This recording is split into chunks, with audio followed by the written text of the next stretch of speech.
Aqua రంగానికి green energy, రైతులు technology అందిపుచ్చుకోవాలన్న CM Chandrababu. పద్ధతి ప్రకారం సాగు చేస్తే మరింత ప్రోత్సాహం ఇస్తామని హామీ.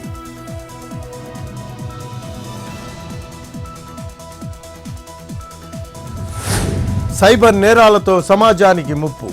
రోజుకో కొత్త రూపంలో మోసాలు జరుగుతున్నాయన్న సీఎం రేవంత్. కట్టడిలో రోల్ మోడల్ తెలంగాణ. డీప్ ఫేక్లతో వివాదాలు సృష్టించే కుట్రలను తిప్పికొట్టాలని పిలుపు.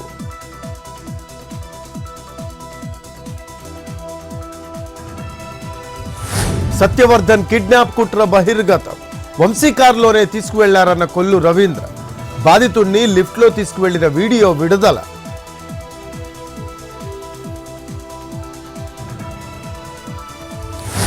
ఏపీలో లా అండ్ ఆర్డర్ దిగజారిపోయిందన్న జగన్. మాజీ ఎమ్మెల్యే వంశీపై తప్పుడు కేసులు పెట్టారని ఫైర్. పోలీస్ ఆఫీసర్లను వదలబోమంటూ వార్నింగ్.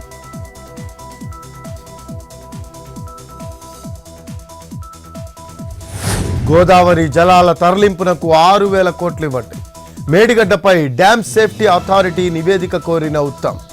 కృష్ణా జలాల తరలింపునకు చర్యలు తీసుకోవాలని కేంద్రానికి వినతి.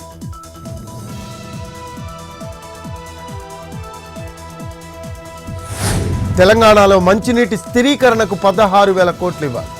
ఏటా 5,000 కోట్ల ఖర్చవుతుందన్న మంత్రి Seethakka.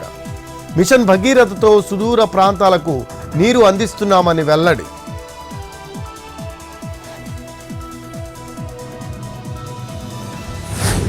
Tuni municipal vice chairman పై తెగని పంచాయతీ. కోరం లేకపోవడంతో 4వ ఎన్నిక వాయిదా.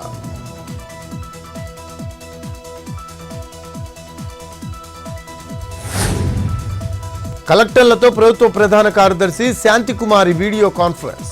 విద్యుత్ సరఫరా, మంచినీరు, రైతు భరోసా, రేషన్ కార్డుల జారీపై సమీక్ష. అక్రమంగా నీటిని తరలించే వాళ్లపై కఠిన చర్యలకు ఆదేశం.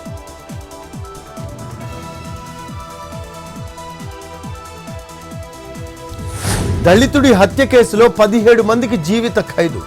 నల్గొండ జిల్లా కోర్టు సంచలన తీర్పు.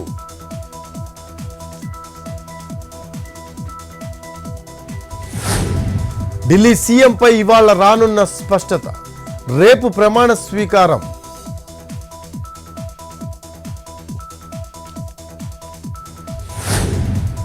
సిఈసి ఎంపికపై రాహుల్ గాంధీ ఫైర్. అర్ధరాత్రి నిర్ణయం సరికాదు అంటూ విమర్శలు.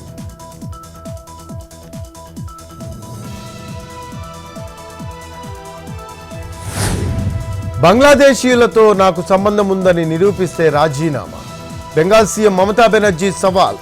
మహాకుంభ్ మృత్యుకుంభ్గా మారుతోందంటూ విమర్శలు.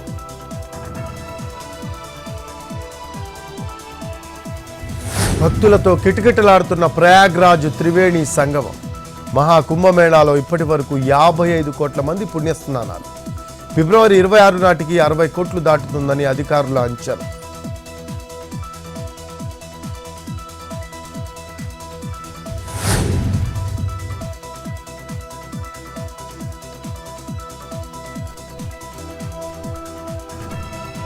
భారత పార్లమెంట్లో సందడి చేసిన రిషి సునాక్.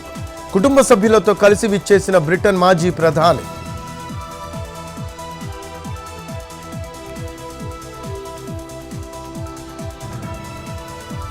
బీహార్ రాజధాని పాట్నాలో కాల్పుల కలకలం. ల్యాండ్ సెటిల్మెంట్ వ్యవహారం కాల్పులు. తర్వాత ఓ భవనంలోకి వెళ్లి దాక్కున్న 4 దుండగులు. భవనాన్ని చుట్టుముట్టి అదుపులోకి తీసుకున్న ఎస్డీఎఫ్ బృందాలు.